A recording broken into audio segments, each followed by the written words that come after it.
So we are going to start with the laws. हम लोग आज पढ़ेंगे किरचॉफ्स के लॉ. वो हैं दो लॉज बेसिकली हम लोगों को पढ़ने हैं. So we will learn that how these laws we are going to implement while doing the numerical question. ठीक है, सबसे पहले हम बात करते हैं अगर Kirchhoff's current law. Mostly we have studied these laws in our elementary classes as well as in the first year also, but मैं दोबारा से स्टार्ट करा रही हूँ. जिनको नहीं चीजें पता है they can learn from here.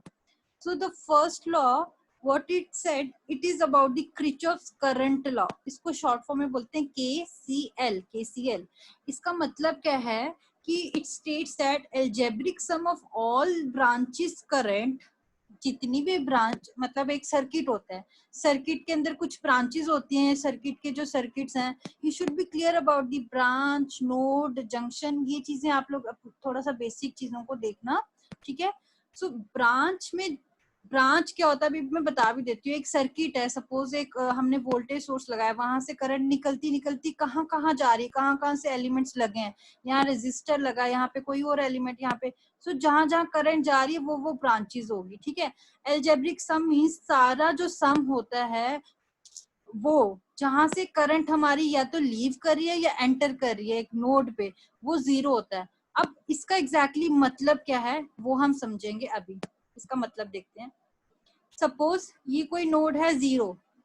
ठीक है, ये नोड यहाँ से स्टार्ट है, मतलब इस पॉइंट से ये करंट गई हमारी I1 एंटर हो रही है, फिर I2 बाहर की. एरो को देखो आप, I1 I2 जा रही है, मतलब जितनी जितनी ब्रांचेस है वहां से करंट का आना जाना लगा हुआ है. यहाँ से करंट एंटर हो रही है, यहाँ से करंट लीव कर रही है, यहाँ से इस पॉइंट से करंट लीव कर रही है, यहाँ से भी लीव कर रही है, एंटर हो रही है, I3 एंटर हो रही है. एरो का मतलब जीरो की तरफ जो करंट आ रही है, it means it is entering in the node.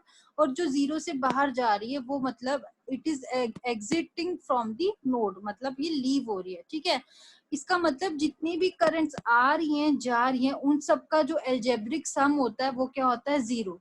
आ कौन सी रही है, I1 आ रही है, I1 प्लस I3 भी आ रही है, लेकिन जो जा रही होती है ना उसको हम माइनस साइन से डिनोट करेंगे, जो आ रही है उनको plus. -I2 -I4 -I5 equals to 0.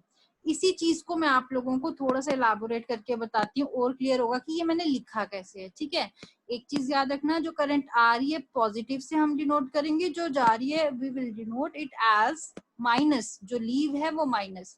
अब आप लोग यहाँ देखो, इनकमिंग करंट जो है मैंने कहा पॉजिटिव से हम डिनोट करेंगे. इनकमिंग करंट कौन कौन सी है, I1 है, हमने लिख दिया I1. पॉजिटिव है, ठीक है पॉजिटिव है. सेकेंड इनकमिंग करंट देखो, नहीं ये नहीं है, हाँ I3 है. I3 क्या करिए, अंदर की तरफ आ रही है, हमने लिख दिया plus I3. So we keep this in a bracket, हमने ऐसे रखा, प्लस अलजेब्रिक सम करना है.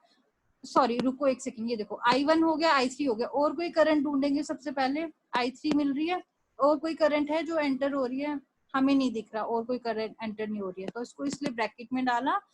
तो स्टेटमेंट के अकॉर्डिंग प्लस प्लस प्लस क्यों डाला, क्योंकि ये है हमारा सम हो गया भाई, जो जो करंट्स हमारी एंटर कर रही थी, इनकमिंग करंट थी, उनका सम हो गया, प्लस करा. अब देखेंगे हमारा एल्जेब्रिक सम कौन कौन सा, जो हमारी करंट्स जो है लीव कर रही है. लीव कौन कौन सी कर रही है, I2 लीव कर रही है. अब लीव करने के साथ मैंने कहा था माइनस लगेगा, माइनस I2. और कौन सी है, I4 भी लीव कर रही है, माइनस I4. और I5 भी लीव करिए, माइनस I5. एक्चुअली बेसिकली ये प्लस ही हो रही है, लेकिन माइनस लगा है तो माइनस प्लस माइनस ही होता है, तो मैंने डायरेक्टली इक्वेशन को लिखा है. इट मीन्स 1 + 2 है, लेकिन अगर 2 की वैल्यू माइनस में ही है तो मैं डायरेक्टली 1 - 2 ही लिखूंगी, इंस्टेड ऑफ 1 प्लस ब्रैकेट में -2 लिखने की बजाय, मतलब एक सिंप्लीफाइड वे में लिख दिया. तो क्या हुआ, इनकमिंग करंट्स लिख दी, आउटगोइंग करंट्स लिख दी, उन दोनों का जो एल्जेब्रिक सम है उसको हमने बराबर रखा 0 के. ठीक है, 0 के बराबर रखा. सो ये वाली ये पूरी स्टेटमेंट को हम इस तरीके से लिख सकते हैं, जब खोलेंगे bracket I1 + I3 plus minus minus हो जाएगा, -I2 -I4 -I5 equals to 0. अब इस वाली ये वाली जो सिचुएशन है, जो माइनस वाली जो हमने करंट ली थी, इसको हम इस तरफ ले जाते हैं, सारी माइनस वाली को एक तरफ प्लस वाली रख दी, एक तरफ माइनस वाली. So this will become sum of incoming currents is equals to sum of the outgoing currents. So इस तरीके से हमारा किरचॉफ करंट लॉ कहता है कि algebraic sum of all entering currents and leaving current is equals to 0. Also it states that कि sum of incoming currents is equals to sum of outgoing currents. So इस तरीके से हम लोगों को ये चीजें रिप्रेजेंट करनी है यहाँ पे. So resume. So this is about the Kirchhoff current law. हम लोगों ने देखा. अब next we are going to study the Kirchhoff's voltage law. What exactly voltage law say about the Kirchhoff's voltage law in a circuit? इसको short form है KVL, उसको बोलते KCL. अब इसका मतलब क्या है, ये कहता है, अब डोंट गेट कंफ्यूज कि एल्जेब्रिक सम है, एल्जेब्रिक सम है, इसमें कंफ्यूज मत होना, तो ये ध्यान से करना. It states that the algebraic sum of potential differences in a closed circuit equals to 0. अब पोटेंशियल डिफरेंस क्या होता है, हमारा वोल्टेज जो हम लोग मेजर करते हैं ना, एक पॉइंट से दूसरे पॉइंट के बीच, उसको बोलते हैं पोटेंशियल डिफरेंस. सो यहाँ पे बेसिकली क्या कह रहा है कि जितना भी वोल्टेजेस आपको हर एक एलिमेंट में दिखाई देंगी, जितने भी सर्किट में लगे हैं, उनका जो सम है जब हम टोटल करेंगे वो 0 हो जाएगा. अब ये देखना, ये वोल्टेज कैलकुलेट कर रहा है, वो करंट. अब इस एग्जैक्टली इस लाइन का मतलब क्या है, हम वो सीखते हैं. ठीक है, अब ये देखो आपके सामने बना है सर्किट, ये रहा आपका सर्किट. अब हो क्या रहा है बेसिकली, अब ये देखो आप सर्किट आपका, ये रहा आपके दो बैटरी सोर्सेज लगे हैं. ये जो E1 और E2 लगा है ना, इसको कई बार हम V1 V2 भी बोलते हैं, क्योंकि बेसिकली वोल्टेज सोर्स है तो V से ही बोलेंगे. वोल्टेज सोर्स मतलब बैटरी हमारी. ठीक है, यहाँ से जहां से हम करंट मतलब वोल्टेज प्रोड्यूस करके करंट फ्लो कराएंगे सर्किट में. सो मैंने ये पॉइंट लगा दिए ABCD, इस तरीके से मैंने रिप्रेजेंट कर दिया. अब इसमें एक रेजिस्टर लगा है R1 R2 R3, मतलब 3 रेजिस्टर लगे हैं, 2 वोल्टेज सोर्स लगे हैं E1 एंड E2 जिनसे रिप्रेजेंट कर रहे हैं. उसके बाद हम लोगों ने देखना है कि इसमें जब हम वोल्टेज मतलब E1 और सारा सर्किट कनेक्ट होगा एक साथ, तो एक करंट I फ्लो करने वाली है. I फ्लो करेगी हमारी सर्किट में इस तरीके से.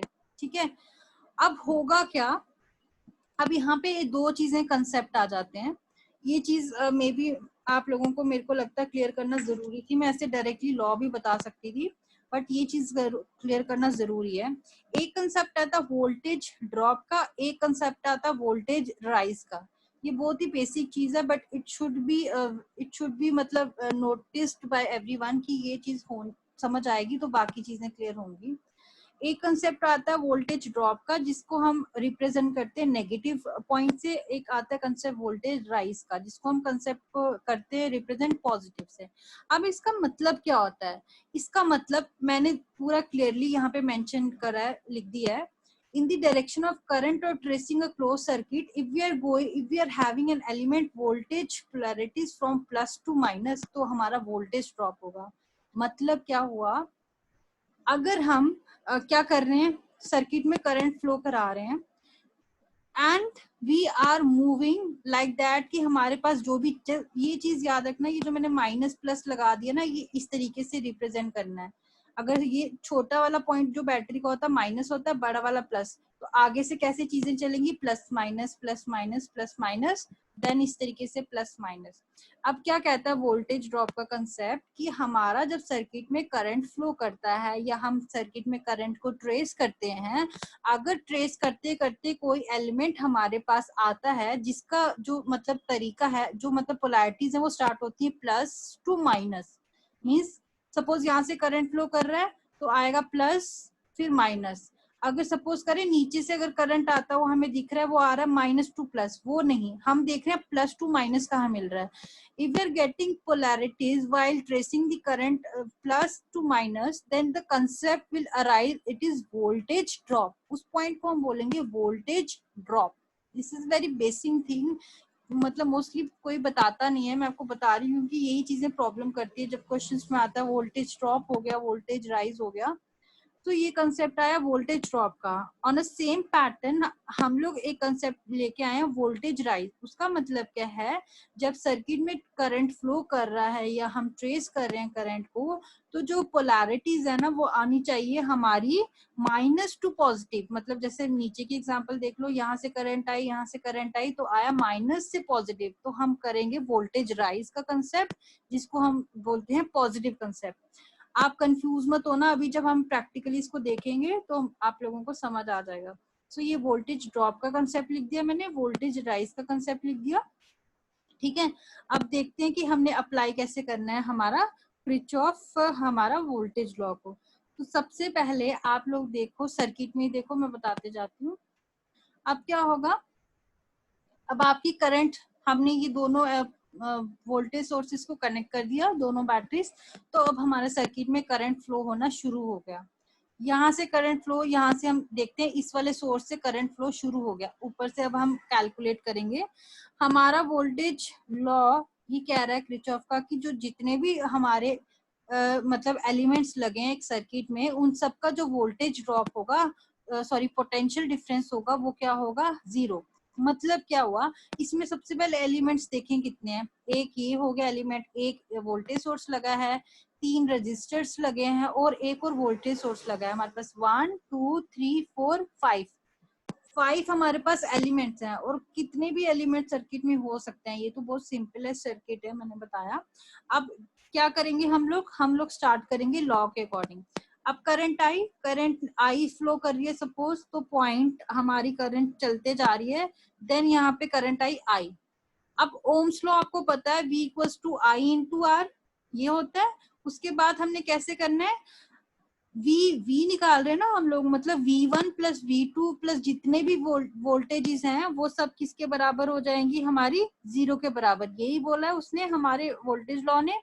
तो हम कैसे लिखेंगे, हमारा यहाँ से आया, हम लिखेंगे V1 मतलब क्या कह रहा है, I into R1। I current same है इसलिए हम सिर्फ I लिख रहे हैं, I इंटू R1, और प्लस में रहेगा मतलब वोल्टेज ड्रॉप हो रहा है, पोलैरिटी आ रही है प्लस टू माइनस। तो हमने लिख दिया I1 into R1, I1 into R1। मैंने माइनस क्यों लगाया है, क्योंकि यहाँ से हमने नेगेटिव पोलैरिटी से स्टार्ट किया है।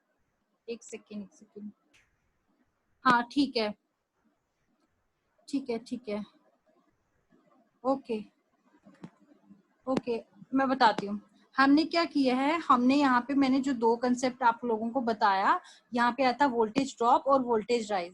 अब जब वोल्टेज ड्रॉप होगा तो हमने मतलब पोलैरिटी हमारी यही रहेगी प्लस टू माइनस, लेकिन जो साइन रहेगा वो अपोजिट लगाना है। मतलब यहाँ से करंट फ्लो शुरू किया हमने, आया हमारे पास पॉजिटिव टू माइनस, मतलब हमने लिखना आई इंटू R1, लेकिन साइन पॉजिटिव नहीं लगाना, उसका ऑपोजिट लगाना, मीन्स हमने लगाना माइनस आई इंटू R1, ठीक है। देन हम आगे बढ़ते गए, फिर हमारे पास नेगेटिव साइन क्यों लगाना है, नेगेटिव साइन इसलिए लगाना है। सो इसके बाद हमने क्या किया, हम लोग आगे बढ़े हमारे सर्किट में, I1 इंटू R1 माइनस के साथ लिखा। फिर हमने देखा I into R2, I current common है, I इंटू R2, पोलैरिटी क्या है प्लस से माइनस, मीन्स वोल्टेज ड्रॉप हुआ, साइन क्या आएगा माइनस। सेम आगे गए I into R3, polarity plus से माइनस, माइनस हमारा क्या आ जाएगा I इंटू R3। फिर नीचे गए, नीचे क्या पोलैरिटी आई सॉरी प्लस से माइनस, पोलैरिटी वही है, वोल्टेज ड्रॉप ही लगेगा माइनस। अब इधर I इंटू समथिंग E2 नहीं लगा सकते, क्योंकि ओम्स लॉ क्या कहता है V equals to I into R, ये ऑलरेडी हमारा V ही है जिसकी वैल्यू E2 है, सो हम डायरेक्टली लिखेंगे माइनस E2। फिर आगे गए, फिर हमने क्या देखा, polarity minus two plus, it means voltage rise हुआ है, साइन क्या आएगा प्लस E1। ये देखो यहाँ पे minus I1 into R1 plus minus I into R2 minus I into R3 minus E2। यहाँ पे I इसलिए नहीं लगाया क्योंकि ये तो खुद वोल्टेज है ना, हमने ये वोल्टेज है, बेसिकली ये वोल्टेज है। I इंटू R1 क्या है, ओम्स लॉ के according V equals to I into R, वो वोल्टेज है, तो ये हमने वोल्टेज लिखा है। बट वोल्टेज कैसे लिखा है, हर एक एलिमेंट में कितना करंट फ्लो कर रहा है, और जैसे उस रेजिस्टेंस है तो रेजिस्टेंस लिखा है, अगर इंडक्टर होता तो इंडक्टर का लिखते। सो कैपेसिटर होता कैपेसिटर, उनका अलग तरीका है। सो यहाँ पे हम रेजिस्टेंस के साथ कर रहे हैं, तो ये इक्वेशन इस तरीके से बनेगा। तो मैंने यहाँ पे आप लोगों की कंफ्यूजन ना हो, मैंने ये जो VD लिखा है ना, ये है voltage drop, voltage drop, voltage drop, then plus इसलिए लगाया वोल्टेज राइज। सो आप लोग जब नोट्स को पढ़ो तो आप कंफ्यूज नहीं हो कि हमने यहाँ पे क्या किया। उसके बाद इसको थोड़ा सा सॉर्ट आउट करके लिखा है कि E1 minus E2 is equal to, सारी करेंट्स को हम वहां ले जाएंगे, यहाँ पे ना एक काम करना, इक्वल टू 0 लगा देना, ठीक है। यहाँ पे अगर हम सारी करंट और ये सारी रेजिस्टेंस जो मल्टीप्लिकेशन में वोल्टेज की फॉर्म है इसको इस साइड लेके आएंगे, तो हमारे पास ये इक्वेशन बन जाएगी। इट मींस कि जो भी हमारा हमने देखा कि वोल्टेज ड्रॉप है वो हमारा सारा इस तरीके से हमने इक्वल कर दिया। सो इस तरीके की अगर इक्वेशन कहीं पे भी बनती है ना, उसका मतलब क्या है कि हमारी जो एनर्जी है ना वो कंजर्व रह रही है पूरे सर्किट में। So it also known as कि कंजर्वेशन ऑफ एनर्जी या फिर law of conservation of energy. अगर आपको पेपर में जैसे अगर गेट वगैरह के क्वेश्चंस होते हैं वहां पे डायरेक्टली बोला जाता है, क्वेश्चन दे दिया जाता है फॉर अ ट्विस्ट की, वहां पे बताया जाता है कि आपको मतलब एक मतलब ये चीजें एलिमेंट है, तो आप बताओ कि according to the law of conservation energy हम लोग कैसे सॉल्व करेंगे। सो वो डायरेक्टली पॉइंट कर रहे हैं कि किरचॉफ हमारा वोल्टेज लॉ की तरफ, तो हम लोग उसी के अकॉर्डिंग चीजों को निकालेंगे। सो ये था हमारा मतलब इस तरीके से हमने किरचॉफ लॉ को देखना है।